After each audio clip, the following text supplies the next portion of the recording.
straight ahead, got my head in the game. With the red light on, I'm just waiting for the change. Keep my head down low. Hi, I'm Jay Fallon. Thank you for listening to The Slippery Slope. So, a couple of articles have come up, which I've got to say I find very concerning. Very concerning, especially the very last article that I'll talk about towards the end. So, I need to go back to the start of the pandemic. So, since the pandemic started, we've seen a fundamental shift in accepted policing behaviors. What is now accepted as necessary action would have been shut down only a decade ago by hierarchy who believed that police were there to serve the community. I saw the attitudes of my colleague changing during the pandemic when arbitrary laws were passed to force cultural change within our once free loving society. Government was relying heavily on the law enforcement approach to enforce public health order compliance. And there was no pushback from the law enforcement agencies across the nation. Officers who questioned mandates and overly aggressive policing were soon pushed aside and replaced by a more aggressive breed of officers, while others were forced into submission under threat of losing their livelihood. We saw in August of 2021, you could see then why the attitudes of the police who are on the ground, the boots on the ground, why their attitudes were changing. And this was happening across the nation. I'll just point out one thing that happened in one of our states. So in New South Wales, so a video emerged in August of 2021, emerged of the then New South Wales Police Commissioner, Mick Fuller. He was addressing the force. He was telling officers, I'll quote, that they wouldn't be held accountable for wrongly issuing a COVID fine during a blitz on lockdown breaches. So to quote him, he says, I appreciate there's a lot to take in with the health orders, but I am asking you to put community policing to the side for a short period of time. For 21 days, I will head this operation. You need to take a strong approach to enforcement. That's what Fuller said in a video message. He goes on to say, I have said this before. If you write a ticket and you get it wrong, I understand. And I won't hold you to account for that. This is the police commissioner saying, I won't hold you to account for that if you get it wrong. He goes on to say, to quote him, we have to shape the behavior of people to get out of lockdown. And I know all of us want to be out of lockdown by Christmas, so please take the challenge. We need to stretch ourselves across the state, but we'll only get compliance if you start writing tickets, if you start future canning. The canning is basically the acronym CAN. CAN is stands for Court Attended Notice. In Queensland, we call them NTAs, Notice to Appear in Court. So if you start writing these notices for people for breaching the health orders, say that again. We need to stretch ourselves across the state, but we'll only get compliance if you start writing tickets. So it's kind of from this time period on, from the start of the pandemic, and as it progressed, it morphed into this era where police throughout Australia were being weaponized. They were being weaponized by our state and federal governments to force compliance and break the will of the people. We also saw during the pandemic in Victoria, we saw Victoria police fire rubber bullets to disperse anti-lockdown protesters as their use of force choice. Police warned the protesters, saying leave now or force may be used, but no further warnings will be given. And they weren't given. Victorian Police Chief Commissioner Shane Patton later confirmed police used a variety of weapons, including pepper balls, foam baton rounds. These are a less lethal alternative to traditional bullets, also known as kinetic impact projectiles, smoke bombs, and stinger grenades that deploy rubber pellets. He justified the use by arguing these crowd control equipment munitions were necessary because we can't allow this type of conduct to go on. We can't allow it. Yet when the unlawful gatherings of large crowds took place for Black Lives Matter protests during COVID restrictions, Victoria Police took little or no action. And it's this kind of inconsistency in responses that simply undermines the legitimacy of police. But yet again, no one really held accountable. Victorian police also deployed a Bearcat armored vehicle in response to an anti-lockdown protest. This is despite the claim this type of vehicle would only be used in high-risk incidents such as sieges or the apprehension of armed offenders. So the reason why I'm looking back at the pandemic is this is where the environment took a major change for law enforcement in Australia. This is where everything, it was easy. Everyone started justifying, the extreme action that they were taking. We're going to deploy this extreme behavior, this extreme action, and this is how we justify it. Today, we see headlines like the ones I'm about to talk about, and it is brushed over.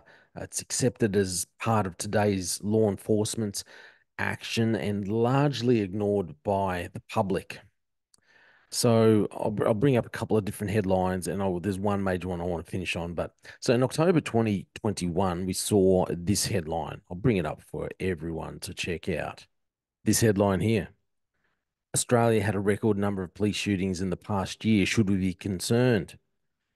Like I said, October of 2021, this came out.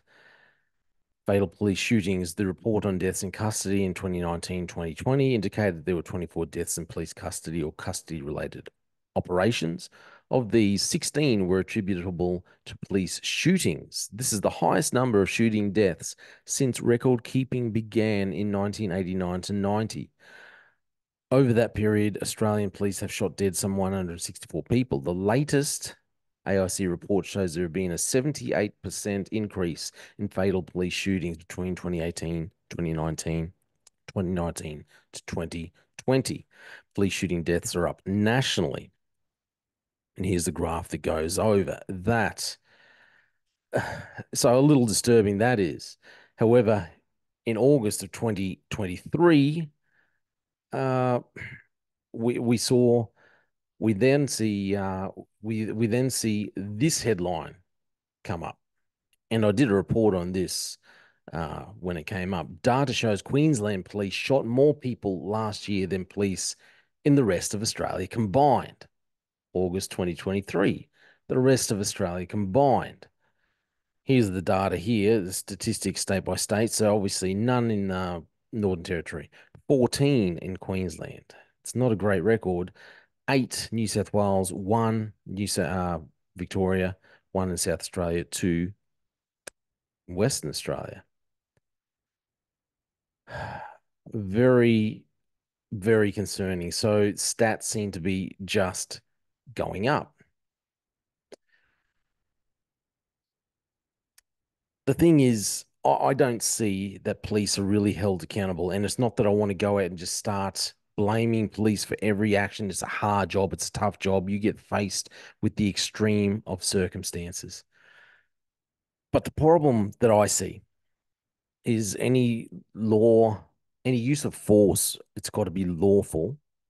And, simply being a police officer does not necessarily provide justification. The application of force, whether it's lethal or otherwise, it must be authorized, justified, or excused by law. This is what I learnt at the academy: authorized, justified, or excused by law.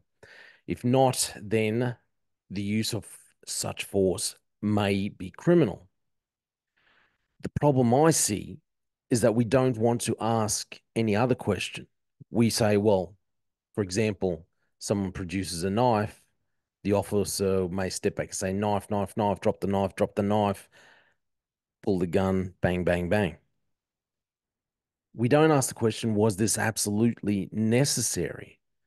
We say, was it justified Was it lawful? Was it justified? If it was justified, can I justify it by law?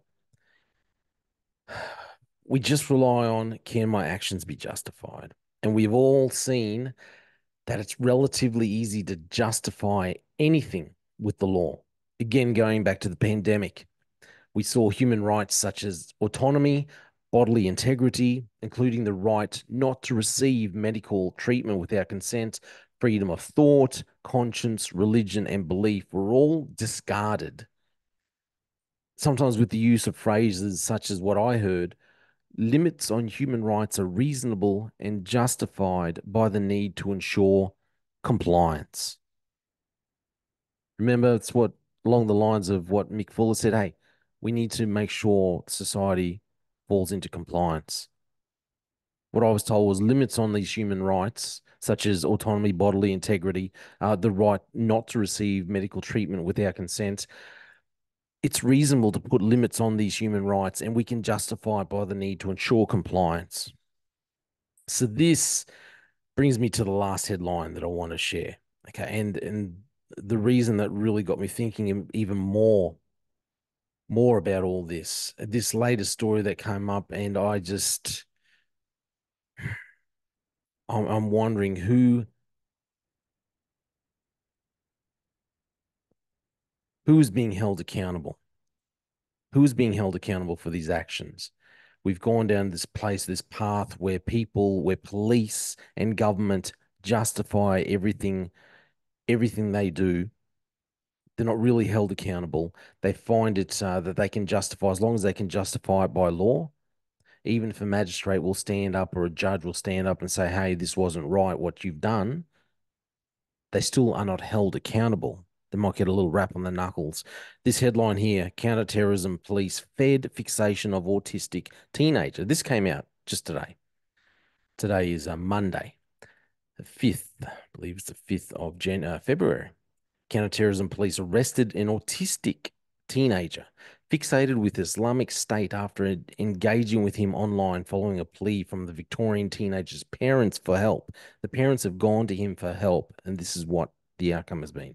An undercover agent fed his fixation during frequent discussions that occurred day and night, including during a break at school. A Melbourne magistrate has found Thomas Carrick, which is a pseudonym, was 13 years old and had an IQ of 71. An IQ of 71. The thing is, you know, when it comes to IQs, I believe it's an IQ of 70 and below, then you are considered to have a learning disability. He's 1 point above that, 71, and he's autistic. So the agent initiated extremist discussions with him. The boy's parents had sought help from police. It's probably their first mistake. They'd sought police for help. They thought the police would help him. Less than 4 months earlier, and Thomas had been participating in a rehabilitation program with his parents' support. Magistrate Leslie Fleming said the rehabilitation was doomed once the police operative befriended Thomas online, providing him with a new terminology, new boundaries, and an outlet for him to express what was in part his fantasy world. As part of a team comprised of Victorian Police, the Australian Federal Police, and ASIO. If you haven't heard, go back to where I was talking about the episode. I was talking about when I was under surveillance and it was by ASIO officers. The operative adopted two personas. The first one was a 24-year-old Muslim man from New South Wales and someone living overseas with more extreme views to collect intelligence against Thomas. In August 2021, Thomas's caseworker, assigned to assist with the boy's rehabilitation, attended the family home with two members of Victoria Police's Security Investigation Unit to search the teenager's bedroom. Officers charged Thomas with two terrorism offences in October 2021, weeks after he had turned 14, which is very important. He spent 3 months in custody before being granted bail in 2022, after an earlier bail was revoked due to a failure to comply with conditions. Fleming, this is the magistrate, found that police initially delayed charging Thomas until after he turned 14 to avoid the Dolly Incapax defense. which presumes a child cannot be held responsible for committing a crime. Now, remember, from all the information we've been given, his crime was for saying things. Don't. I mean, he might have said some despicable things, but this is a child who it seems like he had an inability. He needed special attention when it came to learning. He didn't have a great capacity for being able to understand situations, and yet they thought they should charge him with a serious offence.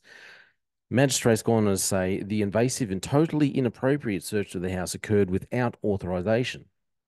Were the parents to be asked for their consent to search their son's bedroom, it seems likely they would have provided consent given their willingness to work cooperatively with the authorities and their absolute trust in the authorities. Thomas was first brought to the attention of the AFP in December 2020 by Victorian Protective Services, which reported he had fixated on Islamic State and terrorism and had viewed related material on school computers. Now, flick down to the evidence. Fleming said there was no evidence of any action taken by the AFP in December 2020, except that the Instagram and Telegram accounts used by the online operative during Operative Berglinster were registered. In April 2021, Thomas' parents went to a police station to ask for help because Thomas was looking at ISIS related videos on his computer and asked his mother to purchase bomb making ingredients. Remember, IQ of 71 with, and he's autistic. So that's the kind of person that would ask and think it's okay to ask your mother to go and purchase bomb making ingredients. Fleming said the boy's family embraced police assistance and had provided access to personal information, including Thomas's school psychologist, devices, and what appeared to be unlimited access to the family home and to Thomas. The magistrate said the evidence indicated Thomas had limited capability to enact on any of the behaviors discussed in the online chat. This Fleming said the police officer's conduct fell so profoundly short of the minimum standards expected that to refuse the stay application would be to condone and encourage further instances of such conduct. The community would not expect law enforcement officers to encourage a 13 to 14-year-old child toward racial hatred, distrust of police, and violent extremism. Encouraging the child's fixation on ISIS, the community would not expect law enforcement to use the guise of a rehabilitation service to entice the parents of a troubled child to engage in a process that results in potential harm to the child. But this is the problem. See, I've worked with officers who I think just like this. They're more concerned with statistics. They're concerned with the amount of arrests that they have made and the types of charges that they have laid. They aren't concerned about the person. There's no digging beneath the surface, and there's no consideration for how they can best serve or what best serves the community. They justify everything by the letter of the law. And the issue is that they are never truly held accountable. And it's just like many of our politicians. So, sure, they got a little reprimand from the magistrate, but this should never have been happening in the first place. But you go back to when the pandemic was on, and you have police commissioners justifying every action, no matter how outrageous it was, no matter how much the public might stand up and say, this is not right, this cannot be justified, should not be justified. Police commissioners all over the land and premiers all over our land were all justifying, saying, no, we can justify it. We can justify our actions. You mightn't like it. It mightn't be reasonable. It mightn't be moral, but we want to ensure compliance. And we will get your compliance and we will justify it by any means possible. This is the problem when you don't hold people, when you don't hold police accountable. This is why I think Queensland has such a high or the highest rate of police shooting civilians at the moment. It's because we just say, well, is it justified? We don't ask the question, the further question of, was this actually necessary? No one will ask the hard questions. No one will hold people, officers, governments, politicians responsible. No one asks the question, was this absolutely necessary? You can justify by law, but did you absolutely have to pull your gun? Did you absolutely have to pull the trigger? Did these two officers absolutely have to charge a 14-year-old child with autism and a learning disability? Did you have to charge him with counterterrorism charges? Or was that just for your own benefit to push your own career ahead? All we see now in our society are government leaders, politicians, law enforcement officers who can justify everything by law, who've pushed an agenda of bringing our society into compliance, and they can justify it all, but they aren't held accountable for anything, not truly accountable. And it's time things changed in this nation. It's time we voted in a better government. It's time that we stood up and said, we need a better form of law enforcement. That's my opinion. Thanks for listening to The Slippery Slope. They just fuel the desire that will take me higher. I'm on fire because nothing's gonna bring me down.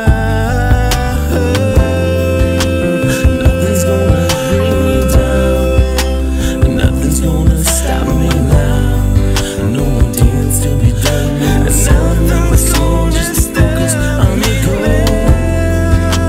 Nothing's gonna stop me now. Nothing's gonna hold me down. Got my eye on the prize. Got my eye on the prize.